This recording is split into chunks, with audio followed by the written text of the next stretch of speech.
Afternoon, everyone, and welcome to Techopia Live. Very excited today because we are yet again showcasing some amazing entrepreneurs, executives, and CEOs. Which we love about this show the most is that we have the opportunity to grab individuals like this gentleman sitting next to me that just literally jumped off the plane, drove in this parking lot like Mad Max, but looks like exactly like he does this all the time. We are here today to speak to the CEO of Martello Technologies, Bruce Linton. Thank you so much for making the time to join us today. No problem, as always. Now, Bruce, we have to talk about something that is definitely worth mentioning, and that's why we have you on the show. Martello Technologies is a great company, has done so many great things, and have really built such an established name within the industry here in Ottawa and beyond. But what's most exciting is that you recently received 48th position on the Profit 500, which is pretty spectacular. And I know it's interesting because the company was just on a list prior to that, a year prior, on a startup company that is just on a whole global level, just making so many strides. But how does that feel? How did your company get to that point? And what does this show about the growth for Martello Technologies? Sure. So, this is over a multi-year period that is compared. So, what we did is we began about 5 years ago, totally focused on what does Mitel need, not for Mitel, but for all of their clients. And at that time, we had a couple hundred of the Mitel clients as our customers. We now have 6,600 of them. And they're small ones like Volkswagen and people like that. And so what we've been able to do is, it's not just revenue as a number, it's revenue as a source.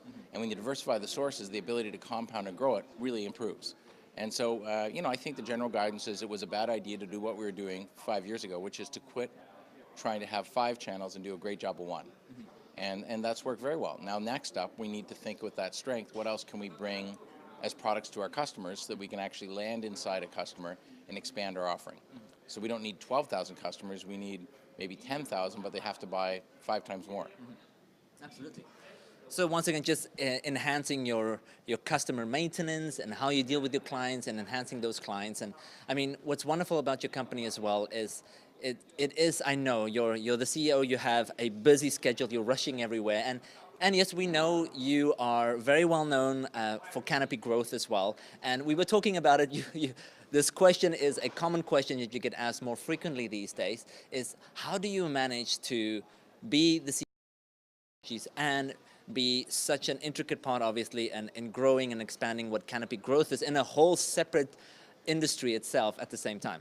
Well, I think they're both enjoyable, right? So if you're going to something you want to do, it's a lot easier to find time for it. And where Canopy is and where Martello is, they're at different stages. But really what we're doing in both of them is looking at acquisitions and capital markets. And so I think in the next year, you're going to find that Martello will do a couple more acquisitions, and it probably would have enough, call it EBITDA or recurring revenue models, that it should make a public company. And so being a participant in both of them at that stage is much easier, frankly, than being in the first 10 people in the company trying to get something to start. And in both of them, we have, I'll call it adults who actually are sophisticated business people and technologists in each of the relative fields that make the place work. And so, fortunately, I think I contribute zero to a daily operational environment in either. And that means you do have time for capital markets and acquisitions. Wonderful. Now, just to speak to that, playing such a big role in both of these companies, I mean, being a CEO and being a CEO of companies that are so well established and making acquisitions. I mean, so many times we get Canadian companies that's being acquired, but in this case, you are making acquisitions, and both of these companies has brought a lot of global interest to our city and to our country as well. What do you think that means for CEOs in general here in this city? I mean, we have some great CEOs here, David Ross from Ross Video is another example, Jason Flick, all these great CEOs that's acquiring more companies, expanding more. How's that landscape changing a little bit for CEOs? And do you think Canadian companies are now more than ever saying, hey, we can stay here, we can build big companies, and we can acquire more companies? Yeah, I think, we took a knock for a long enough time that we had the Canadian dream, which was to start a company to be immediately purchased by an American company. That dream is kind of shallow, right? Because what are you going to go do next? And so the names that you just mentioned, most of the people that want to be in the business want to be in it for their entire life. And so making acquisitions, frankly, is way better than being acquired, because the first thing they usually do is fire the CEO, if not the CFO. And so most of us actually see that we have some strengths. The capital markets here aren't bad. You know, the TSX Venture is not a bad exchange to get listed on. We can actually get some decent analyst coverage. Probably the biggest challenge is, though, the multiples we trade at compared to American companies. And so often what we have to think about buying may be everything but America. And so there's an opportunity for Canadians to go around the globe and look to assemble companies which may be below the radar of the American big guys. Now let's talk a little bit about what the future holds for Martello Technologies. I mean, what is the next steps? I mean, where do you see this company going? Where would you like to see it go? Well, so I said at the beginning, we have 6,600 customers. Once you have them as a customer and they're trusting you to understand, how is my world operating? Where am I running into issues of congestion? What can I do about that? The ability to actually drop additional applications in front of your customer and make them a bigger and better customer and more activated, more dependent is real. So we have to think about that. So you can either build those things internally, which we're working on, but you can also buy a lot of companies, because there's a lot of companies out there that have been around for 7+ years. They're 15 to 25 people. They're private. They have a handful of customers, but they don't have access to the capital markets, and they want to now be something. And so we've been able to find about 60+ companies that sort of fit that profile for us, 30 or so that we've put through a process, and more than a dozen that we're actually working on as prospects. And so I think for Martello, it's going to be more products to our customers in the fastest possible way to create the biggest revenue line that's aggregating together software as a service recurring revenue. And that looks like it's going to work. And so I'd be pretty surprised if we didn't find an acquisition or two, didn't find ourselves listed, and didn't use our public currency as a way to buy more. Now I'm going to ask one last question here, and maybe you can give us a little bit of insight on, you know, Ottawa's, it's gone through so much transition. You know, it's not just been the last few years, maybe the last few years more intensely than the past 15 years, so to speak, but you have been part of this ecosystem. You've seen it grow, you've seen it change, you've seen it evolve. Where do you see the city is going, the technology is going, and how does this city, you know, compare with so many of the other cities in our country? And because now more than ever, we believe that there is a lot more global eyes on our city than ever before, or maybe there was, maybe more so just now, and what do you think is maybe the reason for that? It sort of feels, and this dates me, but it feels about 1997 again, in that we have this currency rate between us and America. We have a bunch of companies that are starting to really hit stride, and we have this big demand for great people to join the companies, and we can't find enough of them. And that the companies are pretty confident. They look at global markets, they look at acquisitions, they're not shy now. And that's a big difference, because there was a period of time where it was difficult for people to feel confident and say they're a great company based in Ottawa, because after the whole telecom meltdown, it was a pretty shell-shocked place. The Nortel thing happening, pick the big companies. Now it doesn't feel like that. It feels really vibrant, and the big competition's for people. And I think, I'm in the airport a lot, and the number of bankers that I'm seeing coming to Ottawa to look for deals is way up, which means, they smell the money, they know where the power is, and they can see it's here. Wonderful. That's great news. Well, for those of you that's just joined us here on Techopia, if you haven't noticed just yet, we're sitting down talking to the CEO of Martello Technologies, listed 48th on the 500 profit, or Profit 500, so to speak, which is pretty spectacular. And it's so wonderful, once again, for a company that's been established for quite some time to show that continuous growth and continuous evolving, and I know it's got a lot to do with you and your team, so congratulations on all of that, and congratulations on all the exciting things coming. We look forward in seeing you again here, and even lower on that list, because I think you're going to, or higher at least, so to speak, yes. But congratulations on all that, and we look forward to hearing more about Martello. Thank you. Great, thank you. Thank you. So guys, there you go. That was it. That was Bruce Linton, our CEO, that joined us from Martello Technologies. We want to remind you, of course, if you're watching this, make sure that you join us each and every single week right here on Techopia Live. Also want to remind you that today it's 12:15 here on a Wednesday, and we're here at KRP Properties, which is so much more than space, and also a partner that helps us to make this possible. And we are so excited because we continue to have these conversations. Now we've had a seasoned entrepreneur, a seasoned CEO that has run multiple companies. Here next to me now, we have two gentlemen that is showcasing a new app and also new entrepreneurship. So first things first, let us get to know you guys, the co-founders of ViiMe. ViiMe? Right. ViiMe app. ViiMe. Okay, I want to make sure I say that right. So it's ViiMe. So, gentlemen, let's get into this first, and I'll let both of you kind of answer the question. First things first, let's talk about why this app, why this idea, why did you think there was a need, there was a pain that you needed to help solve, why? Thanks, Carlo, for having us at Techopia show. ViiMe is a mobile app. It's a marketing solution for eateries and nightlife venues with an integrated customer relationship management tool.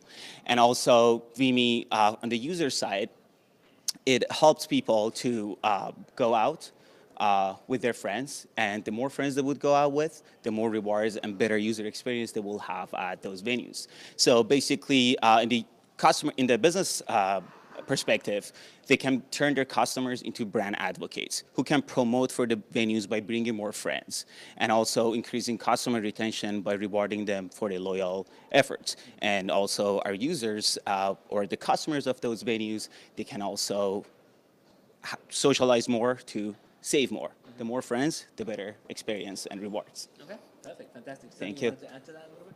So during our university career, we saw a lot of promotions, and specifically in the eateries, nightlife venues, and restaurants.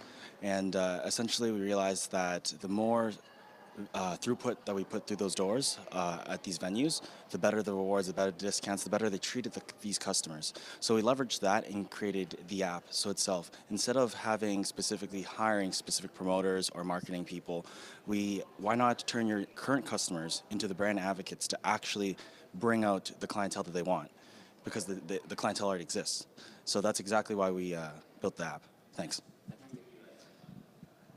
Now let's talk about this. You've built this app or this concept now for the last year. You really went live beginning of September. How has the adoption by the market been? How has that experience been for you thus far? And what are you trying to do to market and get the word out there? Sounds good. So you want to explain more about it? So the first month we targeted, so we launched this on September 1st, and we basically, because we're running a very lean startup, we specifically targeted the University of Ottawa and the local businesses around there. So we have about 250 users from a marketing campaign, which started to pick up recently, very recently actually. We've been able to input the brand into their minds, into the users, into the target demographics mindset. So they have seen it. Our reach on our posts are a lot better. We have a marketing manager, Lisan, who's been leveraging social media outlets like Facebook. It's actually a great tool to use, along with Instagram and such. And right now we're in the process of hiring brand ambassadors to take these influencers, essentially, to connect the users, the brand itself, with how to use it. These people are using it. I'm going to follow them. I'm going to use it as well. I'm going to give it a shot because this is someone that I know, and this is someone that's influential. And we're hoping to essentially expand in this month and next month, to have these brand ambassadors use the app, showcase it, and we're going to input that into advertisement. Yeah. Now, I mean, once again, apps has been around for quite a few years now, and it's been a craze, and definitely a platform that people use often to engage in a variety of ways. For you guys to go out there and say, okay, we're going to create a new app in the event space. The event space is big, the event space is competitive, the event space is difficult sometimes to really kind of grasp your demographic. What made you decide, like, listen, we're going to do this nonetheless, and we are confident that we can withhold a position in this realm? Because the apps, there's a lot of apps there, and how do you stand out from one after the other? So what made you feel like, yes, we can do this, and we really believe that we can position this in the right way? Good question. So after our market research and the beta analysis that we had from our beta launch, so we came up with our solution and we tested out the variables. So, and then we came up with this final solution that we launched, the ViiMe app. So if I briefly tell you about how the app works, and then I'm going to elaborate it more about what are the differences between us and the competitors or comparable products out there. So basically on our app, venues and businesses, they showcase their deals and offerings for their customers. And the customers, they get on the ViiMe app, they select their favorite venue and they choose their preferred deal, and then they will invite X number of friends to that desired deal. So basically the key point is the benefits of that deal or reward would be dynamic to the group size. And also the business owners, they have access to all the analytics on the business interface. So the feedback that we received from our users and from our business owners on our solution, the two main ones that were very positive were the level of social interaction on our app and also the freedom for business owners to choose what they want to give. So basically, one of our competitors out there, the main differences between us and them would be, first of all, they're more focused on the other markets than eateries and nightlife venues. And they also force businesses about what deal to give, which normally damages the business margins. And also their deals are not dynamic to the group size. And unlike those solutions out there, our deals and it's live and continuously changing. So, these points are basically, as I mentioned, is based on our research and what we had heard from our clients that we already have on the app. So that's what we made us to feel the difference and go out there and execute this idea. Perfect.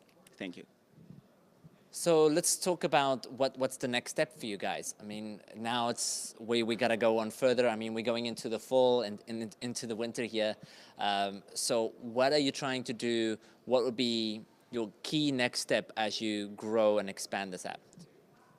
So essentially, not only with just the brand ambassadors, we know that during the winter, it's actually a really good season for marketing solutions or marketing companies to actually come into these restaurants because it's cold, nobody wants to go out. And this is something that we can use to incentivize these benefits that we can offer on our platform to incentivize the growth for these businesses to be continuous throughout the year, regardless of the season. In terms of the clients-wise, we're going to acquire more clients around the area, and we're going to expand towards the Lansdowne area, the Bank Street area as well, because right now we have the Byward Market, about 20 or so venues around that area. So it's more about expanding throughout the city to make this app available throughout the city as a whole.